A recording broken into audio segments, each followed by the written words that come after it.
How are you? Good. What the problems does Mississippi State present?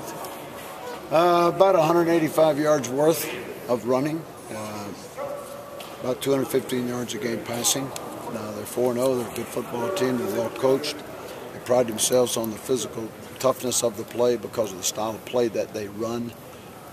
Kind of a gap blocking, zone blocking team, big guys up front, good solid passing game. So we've got our hands full, but we're looking forward to the challenge on Saturday at noon finally.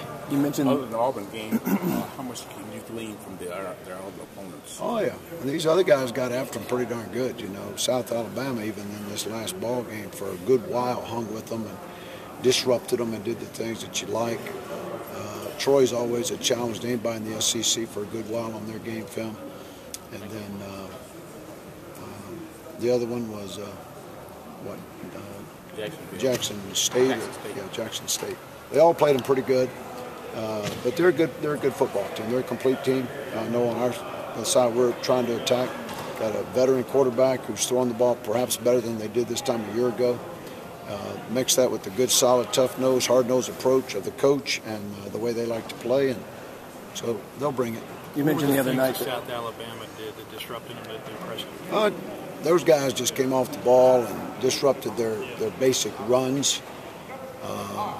Played similar fronts. They're a four-down team.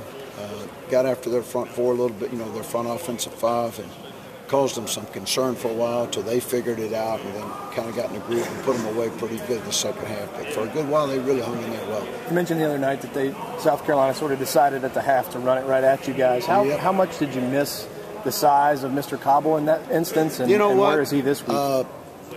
If we had to say who probably played the best of all of our D linemen the other night, it's probably Tristan Johnson. The guy played like a champion, and so he really wasn't the issue. Again, I think we're young at linebacker. We have to keep properly. Have diagnosed. It's always somebody on almost every play that's a little bit different. It's not just one guy, not just one area in this run game business that we're into right now, but. If I'm them, that's what I would have said. Hey, you're 26 yards rushing at the half. What's wrong with that picture? So they kind of abandoned what they had worked on, for weeks, and kind of got back into old-fashioned Steve Spurrier, rock 'em, sock 'em, and it worked. He said this week that he finally started taking it more seriously, that he became more serious about his job and his work ethic. Have you seen that over the course of this season? Well, you'd have to take his word for what he says. I'm not at liberty to tell you what I think. So he's still doing a good Joker? Job. No, he's doing a good job. But T-Knock is he's kind of the gesture. He's the court gesture. He brings a sense of urgency, really a sense of energy, passion to play, runs around. He's kind of our Luke McDermott guy. It's kind of the same role. Yet he's been thrust into a starting role, and he's really embraced that pretty darn good. So he's really filled in quite well. Did Mr. Cobble play today or practice today? Yes, he participated. And so he's still a little bit day-to-day, but we'll be looking forward to getting his big tail back in there. You talked about third down conversions, and how much of that goes back to allowing 4.7 yards per carry on first down? Well, I'll tell you what, we had 6 first downs that we did not stop on them that were all under third down and 1 and 2. So you're not going to win many of those. We did happen to stop them a time or two in that, but you're not going to win many third and 1s, third and 2s. I don't care who you are. And what we can't allow people to do is make the convertible third downs. Third and 6, we should have been on the field around the 40-yard line. We had a busted coverage, let a guy run for 20 yards. That put him down on the goal line. We ended up stopping him on the goal line.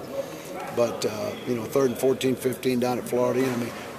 If we just win the ones that we're in the driver's seat of, we'll work backward and try to get better on first and second down to not bring up all third and 1s. But when you're playing a running team that's pretty good at running the ball, you're going to come up with some short yardage. And but for them to come up with 6 plays, all third and 2 or less. In fact, 5 of them was 1, and 1 of them was 2. And I don't think we stopped them, but maybe 1 of those. So we got to get better, but that's hard to get better at that far. The thing to get better at is, like you say, on first and second down, we're not averaging 5 yards a run. With Dakota Tyler out, is Martavis Nellums going to play more safety than corner going forward? I would say right now that Nellums is headed towards staying at safety for a good while, if not maybe all the time. And what's allowed us to do that, we were going to do this anyway, and that's put him back where he really is a veteran because of the evolution of the corner play. Cartier Rice is back and healthy, and we got the other 3 kids coming. So that's allowed us then the flexibility. Now it's out of necessity that we almost have to do it because Lowry's injury, he's kind of day to day. Hope to have him back, but I tell you, he's really very comfortable with safety. But he's now helped himself in all kinds of ways here and down the road just to become more versatile. Folks, thanks. We got to need.